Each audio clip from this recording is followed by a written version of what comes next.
Hello everybody, welcome back to my channel. If you're new here, my name is Lisa and I'm crazy about perfumes. Today's video I'm going to talk about my latest purchase, which I made on Friday a couple of days ago, and it is by any other name by ALTAIA, which stands for a long time ago in Argentina. So let's take a look.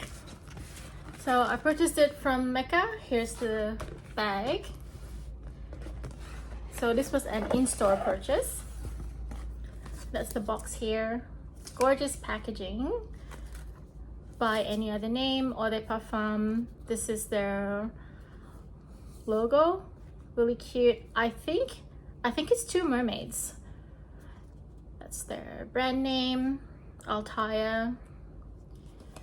Long time ago in Argentina, made in Italy. And what I also really like about it is that it has the notes in the back of the box there. So I was taking a look at the perfumes on display at Mecca Cosmetica, and I had originally gone in to purchase either Le Labo's List 41 or Willem Parfumerie's Mango Skin, but they didn't have the 50 ml available in either of those, so that was a bit disappointing. They told me that the warehouse is going through a change of software, but it seems to me they've been going through this change of software for 2 or 3 weeks now, and it's rather disruptive. So hopefully they get back to business as usual soon. Not that I need more encouragement to purchase another fragrance. So the notes on this one are bergamot, litchee, rose, peony, osmanthus, cedarwood, and musk. See the notes there. So I took a look at this and I thought, well, that's a lot of my favorites there. Bergamot definitely, rose definitely, peony, osmanthus. I really like those fragrance notes, so I was really confident that I would enjoy this fragrance. So I gave it a spray on my skin and confirmed I really enjoyed it, and then I decided to purchase it. They only have 100 ml sizes, so I didn't have the option of buying a smaller size, and it costs $326. Let me just check the receipt. Yes, $326. So that's the outer cardboard there, and that's their logo again, and then it's this kind of box with the lid. Oops. And that is the bottle. It's really, really gorgeous. A classic shape, very clean lines, a little bit masculine. This particular one is meant to be unisex, but to me it definitely leans more feminine. But anybody can wear whatever they like. There's no restriction in my view. And there she is. So this is a stunning bottle and also a stunning fragrance. And this top here, really something special. It's quite hard, and it's got the logo as well, the two mermaids there. Beautiful black and a bit of a metallic trim. And there we go. One thing I'm not so keen on is the label. It's a thin paper label. So this, in my experience with other bottles, may either start to yellow really quickly or peel. So I'm trying to avoid that from happening. And you can see through the glass there, there's already a little bit of, looks like some patchiness already on the label. So I've been wearing this from Friday evening when I got home from work. It's really quite lovely. The inspiration for this fragrance and the story is provided on this paper leaflet here, which is a really lovely touch. That's the first time I've seen the brand provide the background for a perfume in the perfumes box, so that's really cool. So the story is that this fragrance was inspired by a garden one of the founders' mother was in at the time that she was proposed for the first time at the age of 16. She ended up declining that proposal, but that memory of that garden has always remained, and it really does smell light and floral. Let's give it a spray.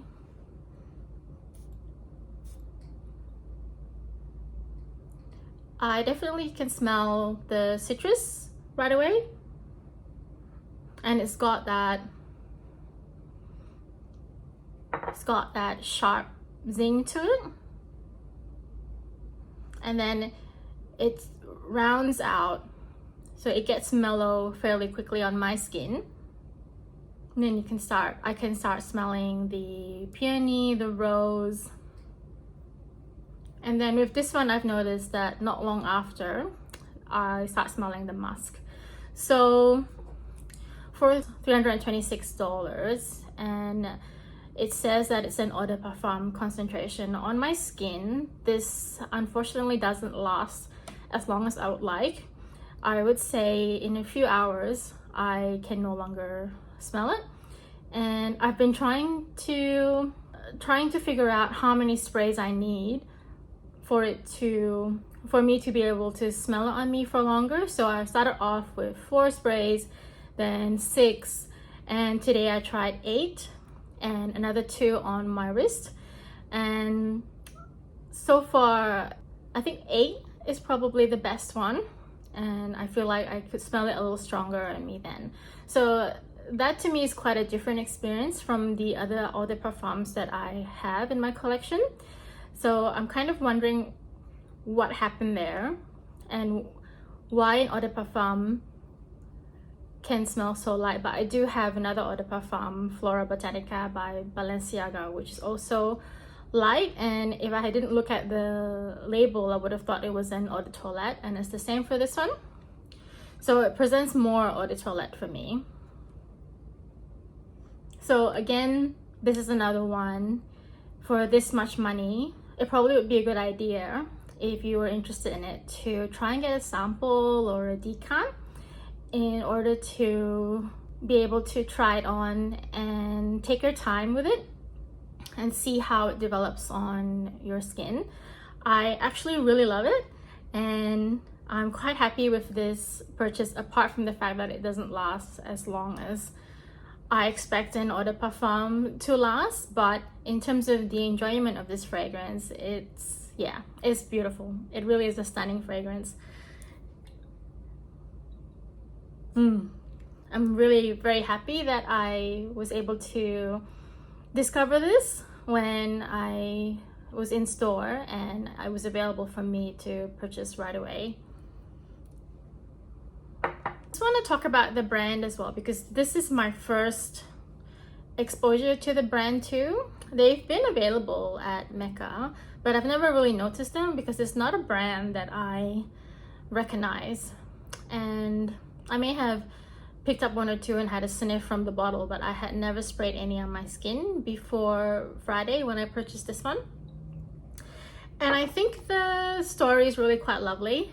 ALTAIA was founded by Marina and Sebastian.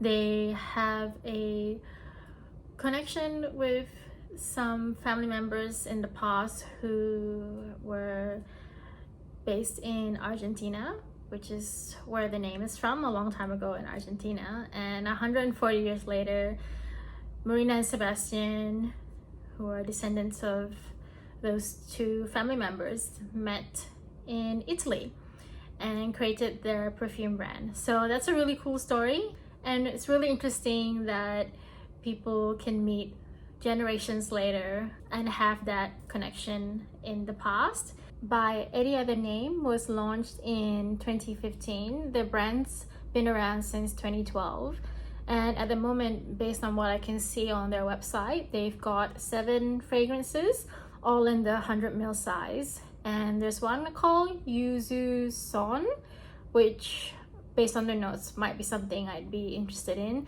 But again, I'd be wary because of the longevity or lack thereof of this one. But I always feel like there's room in my collection for lighter fragrances because of the weather in Brisbane, especially in the summer. And my home country of Malaysia is also hot and humid. So there's always room, definitely, for lighter fragrances. And again, this one smells so good. It's like serendipitous finding that those other two fragrances on my list were not available, and I wandered over to where the perfumes were displayed in the store, and this was the first one I tried. I was like drawn to it, and I knew nothing about the brand, but I did see the name by any other name, and that somehow reminds me of rose. I think there's the saying, a rose by any other name. Maybe it was from Shakespeare. So I had that association in my mind, and it translated beautifully into what this fragrance smells for me. I mentioned in another video that I have revisited my budget for fragrances. So I am on quite a strict budget. $326 is not a small amount of money. The other two fragrances that I wanted on Friday at Mecca Cosmetica, List 41 and Mango Skin, were in the mid 200 to low 300 range. Again, that's quite a sum of money, and I felt comfortable making this sort of purchase at this dollar value on Friday because I had finally received a refund for a canceled flight. That refund process started last year in November, so it's such a relief to have the money back in my account. It's about $1,200, and I guess that's why I felt, oh, it's okay, I can break the rigidity of my budget a little bit, and what I spent on this did not take up the whole refund, and then now I'm back on track with the budget. So it just means that I was able to buy something a bit earlier, a few weeks earlier than I normally would. But for the rest of this year, I plan to buy only 2 more. I have my eye on one of Guerlain's Matier range, and that one is a little hard to get my hands on, which is probably a good thing because it's about $800, so it's like a crazy amount of money. But I tried it in Melbourne on my skin, and I could smell it on me the whole time, the whole day after I spread it on in the shop, and I really love it. So that's on my list. I'd like to purchase it sometime this year, and the other one would be one of those two if that size becomes available again. Hopefully it will. One of List 41 or Mango Skin. So there wouldn't be any new purchases for the next few months. I'm expecting my next new purchase will be sometime in October, and after that will be in December, and that will round out the year. Let me know what you think. Have you heard of this brand? And if you have, what have you tried from it? Do you have any recommendations from this brand? What do you think of its longevity? I have seen similar comments online about the lack of longevity for this fragrance, so I'm not sure if there's something the brand can consider in terms of making their eau de parfum a bit more powerful. But I understand that this may smell exactly like that garden did, that garden that they remember. So it is what it is. If you made it this far, please consider subscribing. I'd love to have you here. Thank you so much for watching, and I'll see you next time.